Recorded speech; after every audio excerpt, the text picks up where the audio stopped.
Hello, and welcome back to the Lowell Humane Society's podcast, where we share the highs and lows of shelter living. This is Mackenzie, Lydia, and Sanvi from Girl Scout Troop 82694, working with the Lowell Humane Society for a Silver Award.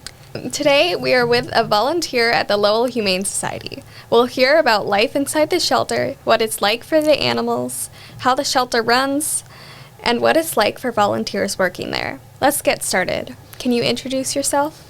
Yes, my name is Liz DiFiore.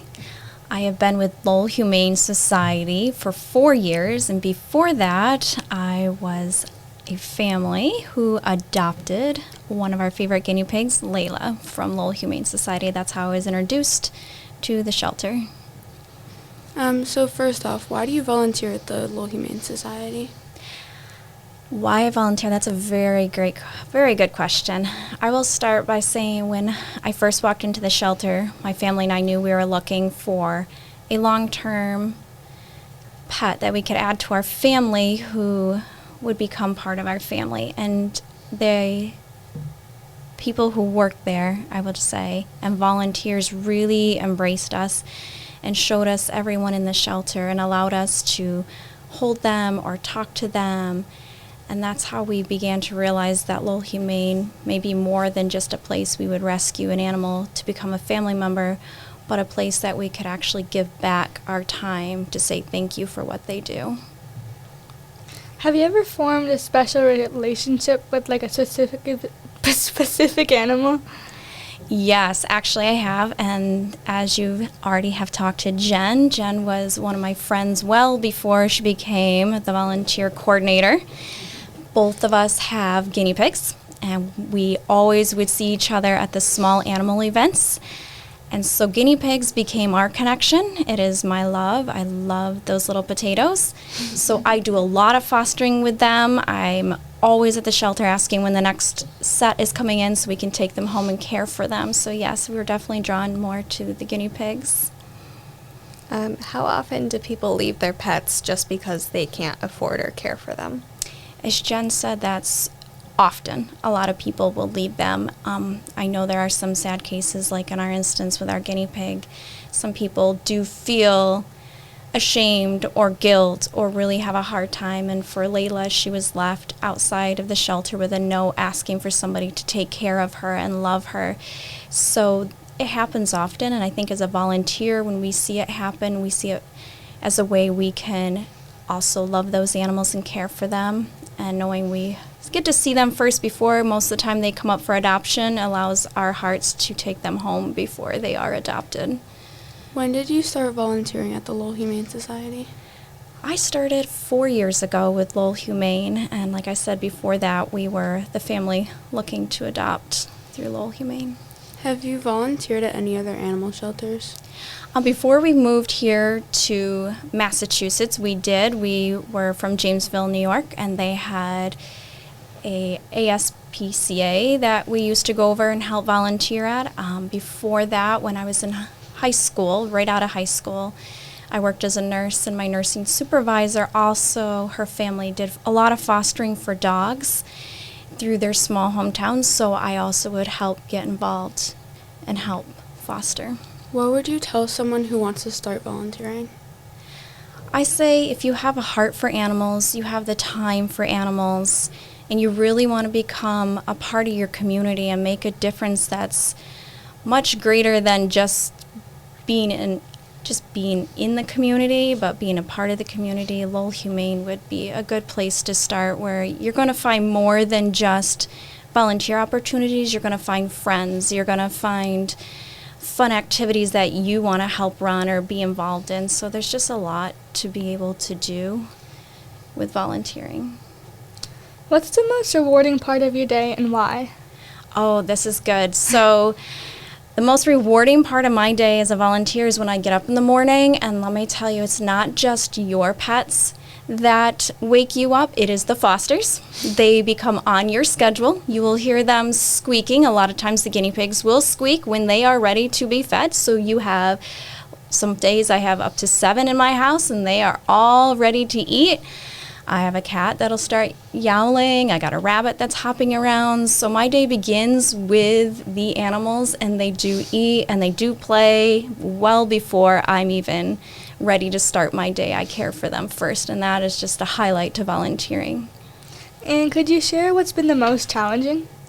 So the most challenging I can look back at was a Dracut case. I'm sure some of you have heard about it, where there was 50 guinea pigs that were dumped in a location that wasn't good for them, and somebody found them and turned them in. I remember Jen calling me like, Liz, we got a lot of guinea pigs, they need a lot of home. And I said, I will take all the critical care ones. That was where my heart is. Jen knows that that's what I love to do. I ended up with 7 of them. It was medications and weights and cleanings and making sure they were bathed, their nails were trimmed, they were getting the proper diet and love. And it was challenging just knowing I had that weight on my shoulders to not only perform for Lowell Humane, but to give these guys a second chance, knowing there are people out there who love them and they would find a good home. And my heart was so tied to it. I used to text Jen when they went back to the shelter, like, hey, did they find a home? And Jen's like, yeah, they found a home. And you really become bonded in a way you don't realize when you're a volunteer. And so even though it was a lot at the moment, it was the most rewarding experience I've had, yeah. Can you tell us more about your pets? So I have a lot of pets, yes, and I will say I've not had a foster fail. Thanks to Jen, she's been wonderful at keeping me on my toes. We have rescued a cat named Crinkles. He is about 2 years now from a hoarding case. I think it was close to 60 cats that came in, and he just happened to speak to me. I was there one day just volunteering and helping, and he kept putting his paw out of that cage, and I said, oh, Jen, he's going home with me. So he ended up coming home with me. Then we went back again at volunteering. I found a guinea pig, actually 2 of them. That's how we ended up with Layla, and we ended up with Holly. We also have a rabbit who was found just enjoying life, just wandering around. He came in homeless, and my daughter fell in love, and of course that broke my heart. So we do have Bluebell in our home now. She's our most recent. There are other cases where we have not rescued from the shelter, but I know Jen and I have worked together where we've had cases where we've rescued animals before and brought them in. I have a gecko. When somebody was throwing out the gecko, didn't want him, so we have a gecko we cared for. We also have fish, lots of fish, and I think that's everything. Yeah, I think that's all of our pets, besides kids, if they count. I have 3 of them. Yes, 3 of those. Do they help you motivate? Do they help motivate you to help other animals? The pets? The fosters? Yeah. Oh, yeah, absolutely. They steal your heart. They really do. You'll walk in that shelter and you'll see the condition that these fosters come in at, and most of the time we're seeing them before they get put up for adoption, where they look healthy and they look active and they look alive. You're behind the scenes with the team that's helping supply them with meds and food, and you want the best for them, and you try really, really hard to make sure you can give them everything. And I think it's beautiful as a team that there are times I've had the animals so sick that their teeth have fallen out, and I'll text Jen or I'll text Steph and I'll say, hey, something's going on, and they're like, bring them right over. And you just become attached. You realize how much they need, and so it's really a love. It's a love, dedication, yeah. What does a typical day for you, like as a volunteer, look like at the shelter? So starting out, I was in the shelter more when my kids were in preschool, and I was working 2 side jobs. I was able to go to the shelter a lot in the mornings. I love Matt. He's one of the volunteers. He took me under his wing like no tomorrow. We had the time of our life, laughing and joking, and he would always say, you go take care of your pigs, I'll take care of our cats. And we'd go in there and we'd clean that place. And it's beautiful because as volunteers in the shelter, you're not just there doing your piece. You're doing a piece with everybody. So if you see somebody needs help with the trash, you go help. If you see somebody's having trouble with the dog, you go help. And if somebody sees that you need a little support, they're right there. And it just becomes such a beautiful moment. You're like part of a family at Lowell Humane, and you just become embraced. It's a really fun time. What are some everyday things that people can do to help the shelter animals? Oh, so we do this as a family too. There are a lot of ways, and I've seen actually the Girl Scouts do this. I went to PetSmart the other day, and I saw the Girl Scouts had a sign up to do donations to Lowell Humane. I found that exciting. That's what we need to do. My family also does it around Christmas. We'll post that we are doing donations, taking in donations for the shelter. So a lot of times just being able to know what your shelter needs, and on the website there are lists. There's an Amazon list of daily things that they need. There's orders that can be dropped off for food. So if you have towels at home, instead of taking them to a rescue center, you could drop them off. We need lots of towels, pillowcases, toys, things like that. So anytime you're at a pet store or things at home, you could always donate them. Yeah. What are your duties as a volunteer? Duties as a volunteer, well, that's broad. There is no specific. A lot of times people think, oh, you're just a volunteer. Well, we're more than a volunteer. We are part of the backbone that keeps Lowell Humane Society going. We're the ones that help all those staff members just persevere. And for us, it's stepping in and knowing that we have to do a little more than what we're asked to do out of the love of our heart. Around the U.S., dogs, especially large ones, have had their time in the shelter increased in the last 5 years. Do you see large dogs stay in the longest in the shelter, or are there other animals that can stay longer? I think that's a good question. In a way, as a volunteer, I would say a lot of animals are about equal to their stay at the shelter. It really is a case-to-case situation, and as Jen shared, we work with other groups to help us balance who needs to find a home and how we can help make sure everybody is comfortable while at Lowell. Is there anything else you'd like to share before we close out today? I would. As a volunteer, a lot of people just see us as someone just comes in and does our time.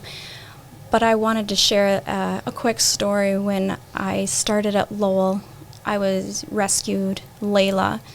And as that journey progressed, it was amazing because the staff would reach out to you personally through email or through a card or through a text asking you, how's Layla doing, and it became more than just a rescue, and it took my heart to want to volunteer. And once I volunteered, it became everybody talked about their rescues and everybody wanted to know. And when Layla got sick, the staff really surrounded me and supported me. And a lot of people don't know that Lowell Humane, when your animal is terminally ill, they will provide services to humanely euthanize your animal for you for the better, and they will embrace you as part of their family. They walked through that with me, and it was a moment I realized I was more than just, again, a rescuer and a foster mom. I became a part of a family, and I found true friends at Lowell Humane. And just to step out as a volunteer, you realize that you are receiving more than what you thought you would. You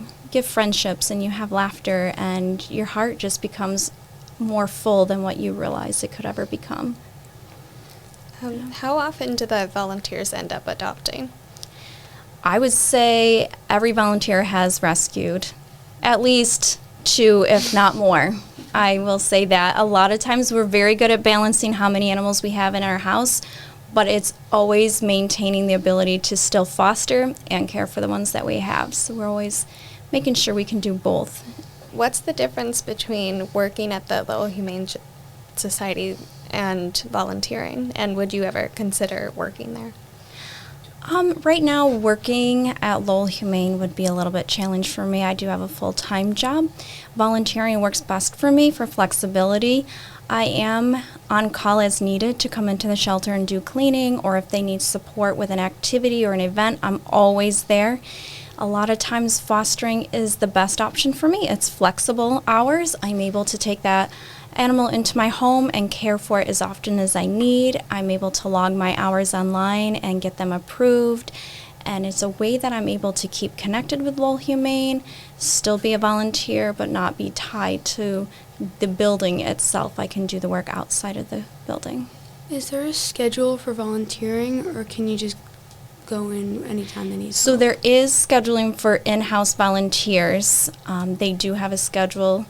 Jen probably be able to go into detail more about those schedules and how they work. I was always on the day shift, usually first thing in the morning. I'd be in with a bunch of volunteers, just waking up the animals and getting them started for the day and making sure the place was in tip-top shape for all of those families coming in to adopt.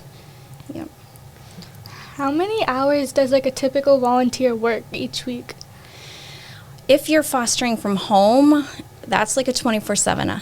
It is just nonstop. Now, it depends. Small animals, you do get a break. Obviously, they're more in cages. They like to sleep. They like their space. But if you have a dog or cat, they're going to be with you a little more, and you just need to put in a little more time. If you're in-house, that varies depending on what your schedule looks like. Some people are there every day. Some people are there a few times a day. Some people are just there for the events.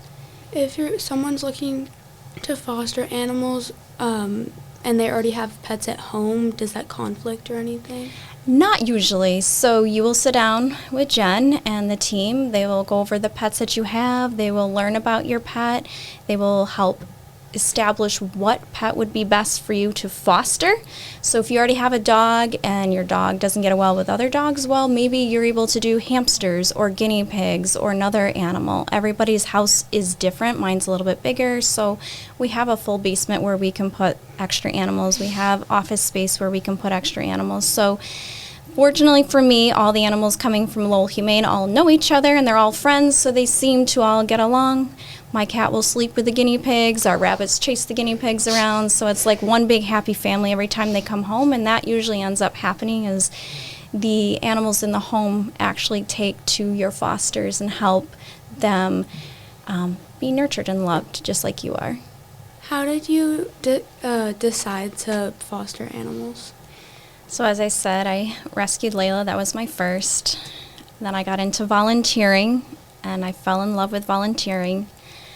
And what encouraged me more to foster was the fact I had children, and they wanted to be a part of Lowell Humane Society as much as I was. They love going there, and they love caring for the animals, but knowing the regulations say 16, they're underage. So we began to think about bringing these animals home. And as I saw them, as I volunteered, I said, hey, Jen, you think this is a great idea? Or, hey, Steph, and they would give me insight, and I just started saying, I'm going to do this, start bringing them home. And now my children, when Jen texts us, they are to the moon. We call her Auntie Jen now, and we run right over to the shelter. My kids are the ones that usually carry the animals right out to the car. They load them up. They make sure they get home. They set up the cages. They make sure they have water. They take all the pictures. So it has become more of a family connection now that I'm able to nurture my kids to know how to care and give back to their community and the world that they're going to grow up in, and how to love these animals as much as we do.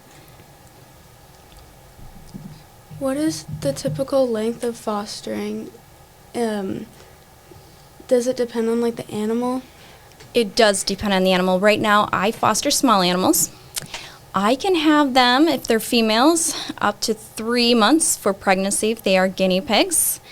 I can have some behavioral animals or animals that just need some love and social skills. They can take up to a few months, 1 to 2 months. It all depends on the case. What is beautiful about fostering is you get to know that animal inside and out, and I'm not afraid to reach out to the center and say, I think they need at least another month, or I see a situation here where they need to be separated if there's 2 in a cage. And they will work with you and make decisions according to plan as to how and when to bring that animal back. Are supplies like cages and leashes provided by the Lowell Humane Society? Oh yeah, this is a wonderful question. They are. Everything is always provided. You walk in that building, it is all laid out for you. Now, for me, I am the foster mom who does not like to take a lot of things from the shelter. I have, over the years, collected, since I've been doing this 4 years, from online sites and friends, just cages and newspapers and bedding and food. I just supply it myself. I want all of the supplies at the shelter just stay at the shelter for those animals who haven't had the chance to go into foster, have just all of those things that an animal in a foster would receive. So I do, out of my own pocket, pay for things as my decision to guarantee the shelter keep their supplies. When fostering animals, do you just foster them until they're healthy enough to go back to the Lowell Humane Society? So again, that's the it goes to open communication, which is actually the most wonderful thing at Lowell Humane. When you foster, you can just work one-on-one with them and let them know what you're seeing and how things are going. And like I said, I do weights and I'll do visual checks on them. And being a nurse, I can be a little more alert to things when I have to ask the shelter to bring them in for medical checks, or if I need more time with them, or if they have to come back and they're ready to go, like, hey, we got to change this, they're ready to go. We turn around their time a little bit quicker and send them back. Jen, the volunteer coordinator from the Lowell Humane Society, is going to be joining us again to help explain more of the fostering program. Thank you for having me back, guys. Liz is a volunteer and foster extraordinaire. I just wanted to give a little more information about animals that are in foster that are not necessarily under Liz's care. She does a lot with our small animal crew, and it's so needed. We also foster out dogs, cats, so many kittens. About a third of the animals in the shelter at any given time are in our foster program. How do you match the animals with the people that are taking them home? Great question. It really is a matchmaking game. So when you fill out an application to be a foster with us, you kind of give us a little bit of a background of what your home life is looking like. Do you have other pets? How many people are in the house? Is it a loud house, like lots of children, lots of activity, or is it more quiet? Maybe you live by yourself or with one other person. And I take all of that into account when I look at the needs of the animal. You know, is this an animal that needs someplace quiet to rest after a medical procedure? Or is this a kitten who needs maybe a loud house that so it can be very well socialized and go off and be a perfect cat for somebody? So I take all of that into account. I really get to know my fosters personally. Because I am their point of contact. They're not in the shelter. They don't know many other volunteers. They know some of the other staff, but really they are working one-on-one with me for a good amount of the time. So I get to know them. I get to know what they're into, what they like, what they don't like. And then I look at the animal and I go, oh, you'd be perfect for Liz, or you'll be perfect for this person. When fostering, do they only get fostered out if they have like a medical condition, or like what other types of animals that would need to be fostered? Oh, good question. So basically, yes, medical is always important. You know, some people are comfortable giving medications or taking weights or doing some of that harder stuff. But that's not all that we bring out to the fosters. We also have dogs that just need a break from the kennels, right? And they just need a nice place to rest their head at night. I had a little white poodle that just came back to us named Milo. He was in foster for a couple of months because he's just a little guy and he was scared in the kennels. So we wanted to make sure while we were sorting out everything with his previous owner that he was in a comfortable spot so he could be his little best doggy self. Kittens we always want out of the shelter, and getting that socialization, getting that floor time, learning how to be a cat with humans. So it's really a little bit of everything. There's so many reasons an animal would be in foster. So, and also just to piggyback off of what Liz said, Liz is so kind, and I have many volunteers and fosters who are so kind to supply their own supplies, but that is not necessary. Lowell Humane will give you, for the length of the foster, anything you need, all the food, all the equipment, anything that you need to make that animal comfortable in your home, we will supply for you. So you don't have to put in any cost for that. All you need to do is love that animal like it was your own. We are on call 24/7 for any medical issues as well. So if something should pop up and you're like, oh no, this cat is sneezing or something's going wrong and I'm not comfortable, there's an emergency hotline. Most fosters have my own personal cell as well. You're not alone in anything. So I want to take the fear out of fostering as well. If they need to see a vet, if there's any medical care that needs to happen, we have a vet on staff at Lowell Humane Society. So anything that comes up for any of our animals, Dr. Brady will take care of it. Have you ever had any foster fails? So many. That happens a lot. I mean, they're in your home. You fall in love with them. I think at this point, all of my animals are foster fail. The one that definitely comes to mind for me is my 4-year-old tortie cat named Daria. When she came to the shelter, she was hit by a car and she had her hip broken. And sadly, it was infested with maggots because of the open wound, and she didn't receive medical care promptly. It got to the point that when we brought her to another vet, they said, we don't think this cat will survive, and they wanted to euthanize her. And Dr. Brady, our vet at Lowell Humane, said, no, thank you, and brought her to her home. She fostered Daria, lovingly referred to as Inchworm back then. She lived in Dr. Brady's house for months. Dr. Brady performed a hip surgery. So Daria not only survived, but got to keep her leg. I was a brand new volunteer and foster coordinator, and I said, I need this cat in my home because I was not quite comfortable with the care she was receiving. She needed to stretch her legs and run and do all the cat things to build that muscle back up. Let's just say she never left, and now she runs my home. She can climb any tower and jump from any height, and she is the best foster mom to all the foster kittens I have coming through my house. What's something you wish more people understood about fostering? I think the thing I would love more people to know is that it's not a scary commitment. I really want to take the fear out of it. I want people to realize they are capable of doing it. You just need one room that you can dedicate to keep them maybe separate. You can have your own animals and a foster animal.